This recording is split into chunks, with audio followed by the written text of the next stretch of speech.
one thing, now that I've been on the highway, this does not have cruise control.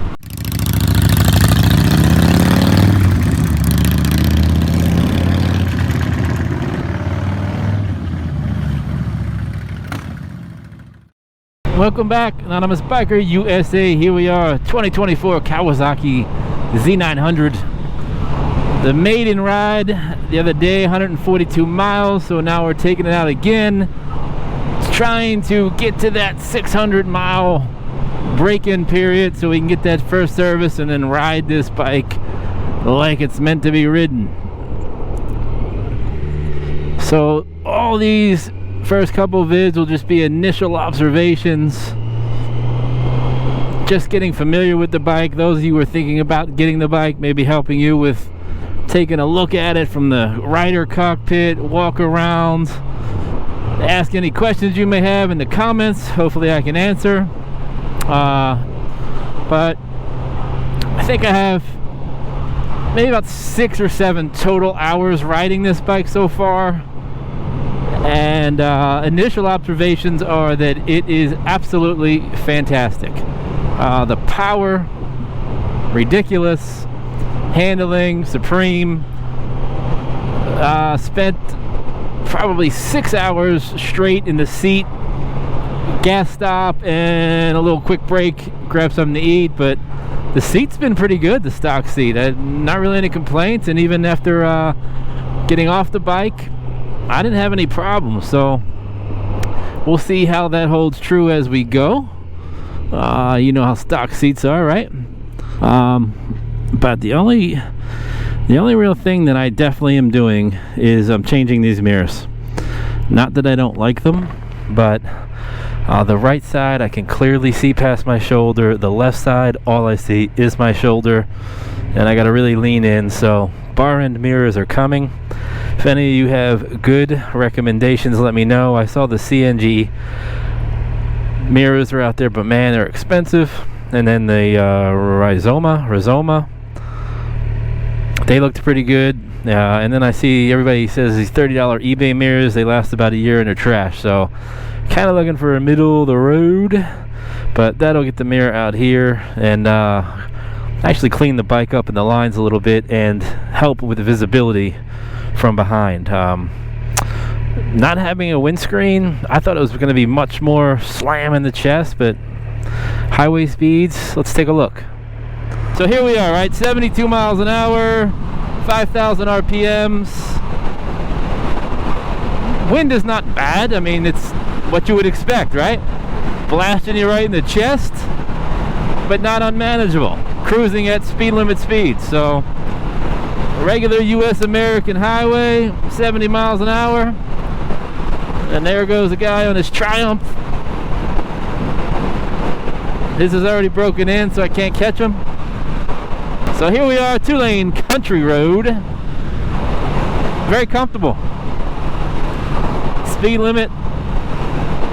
I don't know how the wind noise is on the audio, having not listened back yet, but if you're hearing this, I deemed it decent enough to post. So, as I said, new tires, so just breaking them in.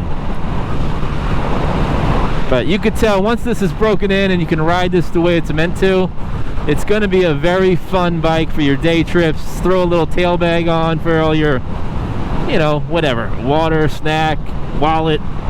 Guys, a little update here. So I've been on the bike, I don't know, 3 hours. And the vibrations, not in my feet, nothing. In my hands, just starting to come through 3 hours in, and it's not bad. So it's just little notes of you that ride understand.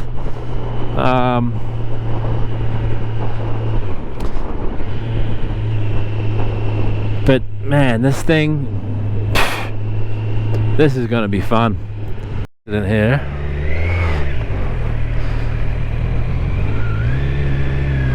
holy cow.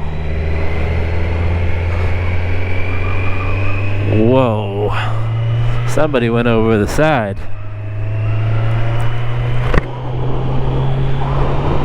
Hope that dude's all right. I mean, I didn't see an ambulance, so... Oh boy.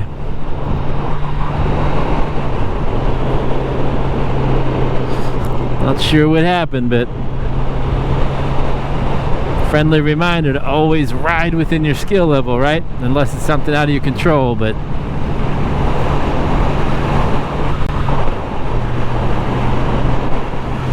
Ooh, we got a little Nobody behind us.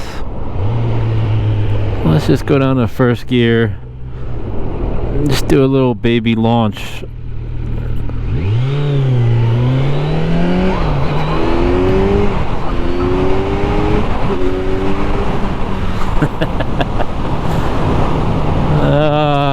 You gotta love it.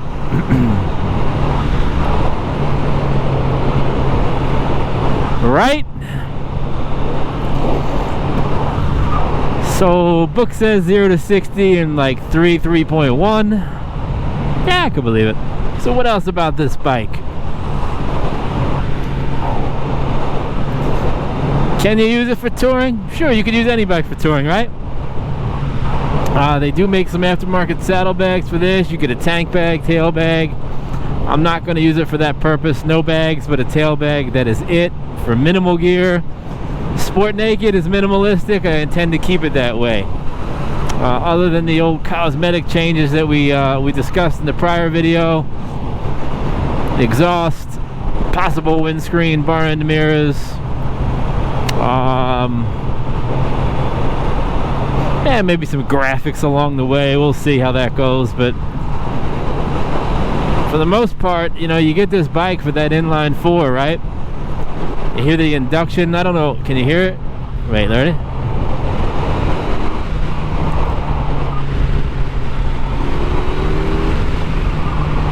Hopefully the mic's picking that up. It sounds really good. Sound better with the Leo Vinci 10 full black exhaust. Get a Z900, they said. It's pretty fast, they said. Twisties, mountains, spirited mountain riding all day long. And this is a bike you want to just really ride it, right? Run through the gears, listen to the audible shifts, get more proficient at your riding, trail brake, ride it like it's meant to. Learn the technical aspects of true motorcycle riding. This is a great bike to do that on. Now, this is not a beginner's bike at all. The Z900, way too much power. You're gonna get yourself in trouble and you're gonna happen fast, and it's probably not gonna have a good ending. So if you're looking at this as a beginner, move on. Go with a Z400 or maybe the Z650.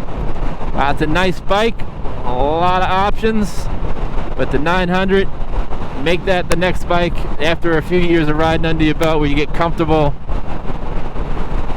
and super hyper vigilant when you're on the road. And take a class. Always good to know the basics. Two things you want to learn the most, right? Slow speed maneuvers, emergency braking, and swerve. Alright, so no GPS obviously on this, so navigating old school here with me old brain. A lot of people put a quad lock on the handlebars, so for those of you out here asking or looking how much room's on the bars, not much. You on the right side with the brake reservoir, boy, that's eating up a lot of space. You may be able to squeeze something in there, but I doubt it because of the cables.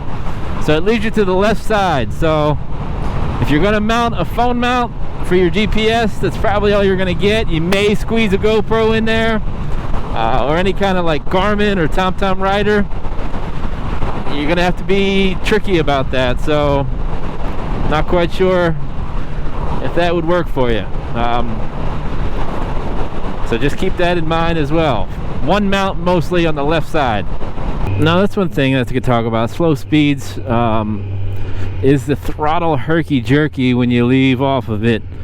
Not really. It's pretty smooth. But obviously, you know, when you do leave off the throttle, it's not like a cruiser where you can coast a little bit. You slow down quite substantially. No cruise control on this model, not even an option. No quick shifter, not an option. I believe you can get those in the competitors, the MT-09. I'm not sure about the KTM 890R, but you know, all three of those bikes are phenomenal. It just kind of depends on what you're looking for, your aesthetics, your price point. They're all somewhat close. So it comes down to your personal preference. All of them are awesome. Obviously, I'll endorse the Z900 and Kawasaki with the reliability. And the dealers are abundant. Kawasaki Power Sports, I can throw a rock and hit. I think I have 5 within 40 miles of my house. And the closest one where I got this, 8 miles. So, you know, they have Yamaha also, which you could have got the MT-09. And I like the MT-09. I didn't like the TFT on the Kawasaki is 9 million times better. The Yamaha's got to step up their game with that. Maybe they're going to in the 24 model. But what they have now is just kind of, I don't know, looks archaic to me in today's technology.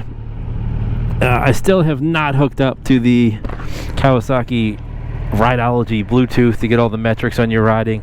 I will download that app and just see what it's all about to share with you if it's worth it or not. But yeah, so far so great.